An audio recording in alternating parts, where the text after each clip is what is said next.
A paz do Senhor, queridos irmãos, em Cristo Jesus, estamos aqui para mais um módulo que vai corresponder sobre a hermenêutica. Então, estarei aqui trazendo várias aulas a respeito da hermenêutica.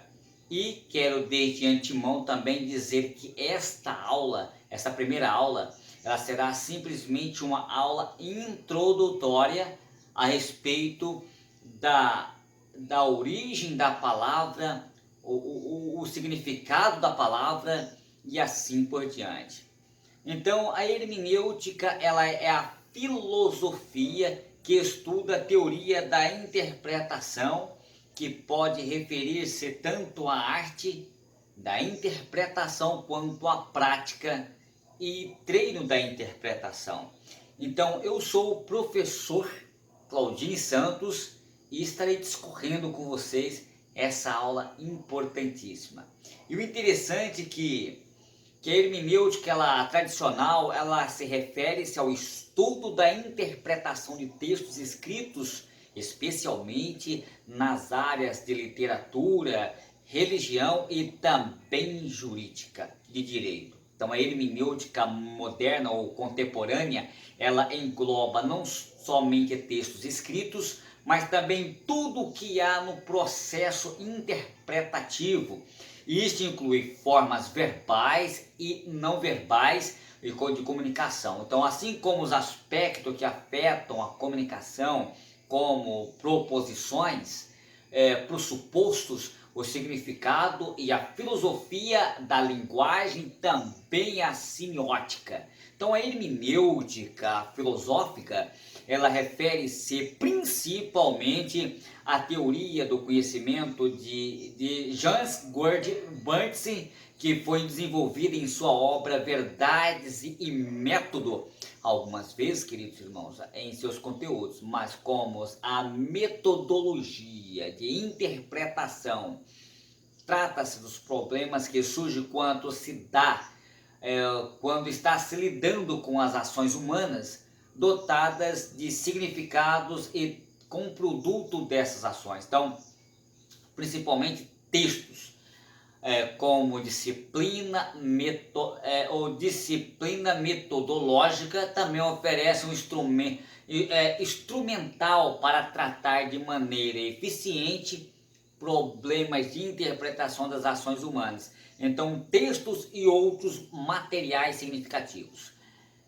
A consistência hermenêutica, queridos irmãos, ela refere-se a uma explicação coerente na análise de textos, como uma hermenêutica no singular, ela diz respeito ao método, uma vertente interpretativa. Muito bem, então aí eu vou aqui para a origem e o termo, e acompanhe comigo, por gentileza. O termo hermenêutica, ela provém do verbo grego hermenein, que significa declarar, anunciar, interpretar e também esclarecer e, por último, traduzir. Significa então que alguma coisa é tornada, a tornada à compreensão ou compreensiva ou levada à compreensão. Então o termo deriva então do deus da mitologia grega Hermes. Deus em letra minúscula, porque nós cremos no único Deus verdadeiro que fez os céus e a terra. Então o mensageiro dos deuses, a quem os gregos atribuíram a origem da linguagem e também da escrita, e considerando o patrono da comunicação e também do entendimento humano, o certo é que este termo originalmente ele exprimia a compreensão e também a exposição de uma sentença dos deuses, a qual precisava de uma interpretação para ser apreendida corretamente. Encontra-se então, desde antes do século II a.C., o uso do termo no sentido de uma interpretação correta e também objetiva da Bíblia. Então, ou seja, Spinoza é um dos precursores da hermenêutica bíblica. Outros dizem que o termo hermenêutica, ela deriva-se então do grego hermenetik, que significa ciência técnica que tem por objetivo a interpretação de textos poéticos ou religioso, e especialmente na Ilíada e na Odisseia. A interpretação no sentido das palavras, dos textos, teoria, ciência, voltada à interpretação dos signos e também do seu valor simbólico.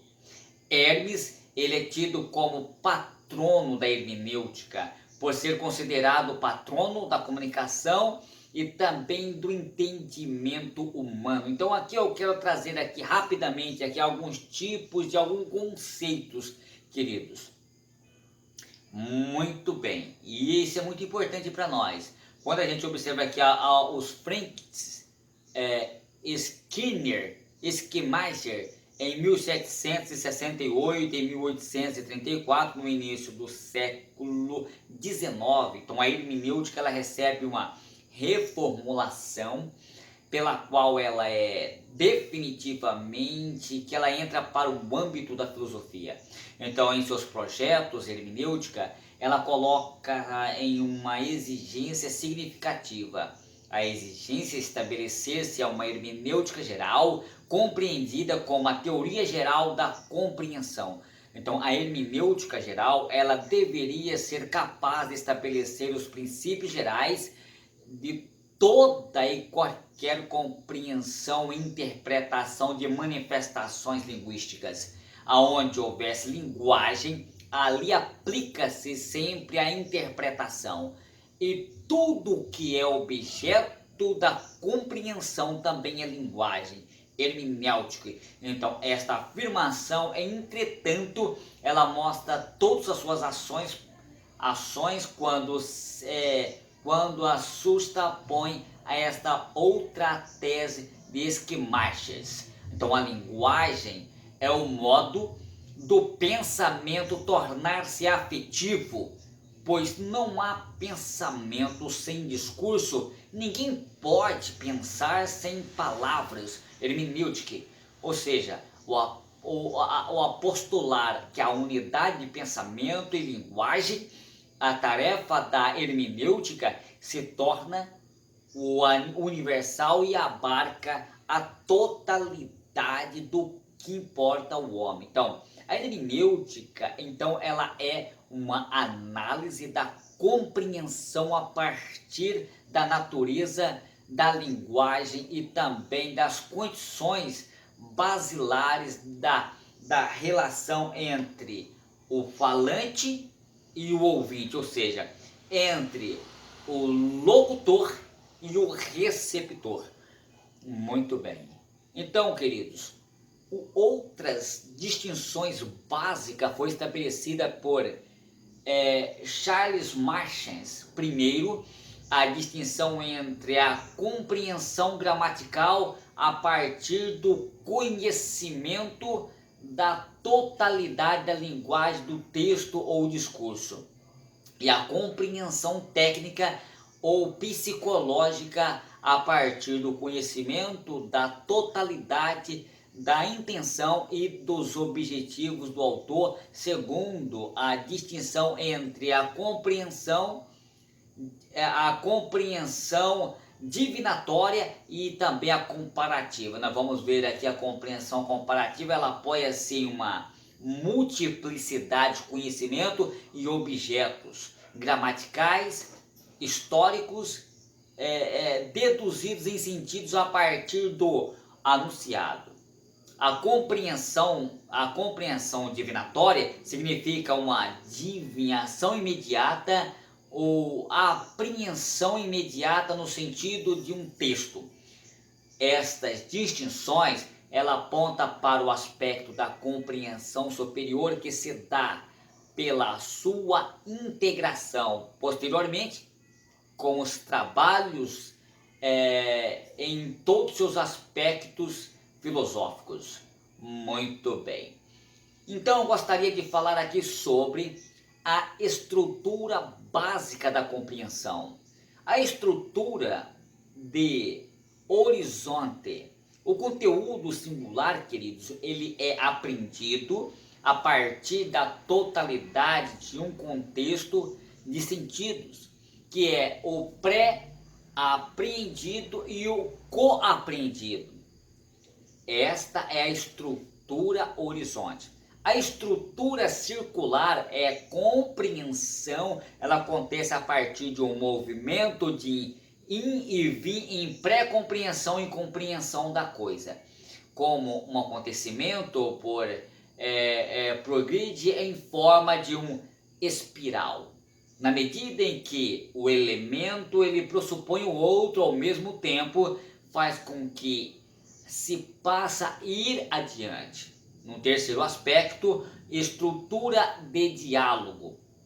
Então, dentro dessa parte, a compreensão sempre é a apreensão do estranho e está aberta a modificações das pressuposições iniciais diante da diferença produzida pelo outro. Muito bem. No quarto aspecto, estrutura de mediações. Então a compreensão ela visa a um dado que se dá por si mesmo, mas a sua compreensão se faz pela mediação da tradição e da linguagem. Os costumes e costuras, etnias são alguns dos aspectos fundamentais para se ter uma legítima interpretação do texto. Muito bem. Então, eu fico aqui, queridos irmãos, com essa aula muito resumida. E vai um abraço do seu amigo hoje e sempre, Claudine Santos. E vamos ter várias outras aulas dentro deste canal. E não saia daí, tá? Porque vai ser de muita importância para todos nós. Deus abençoe a todos vocês.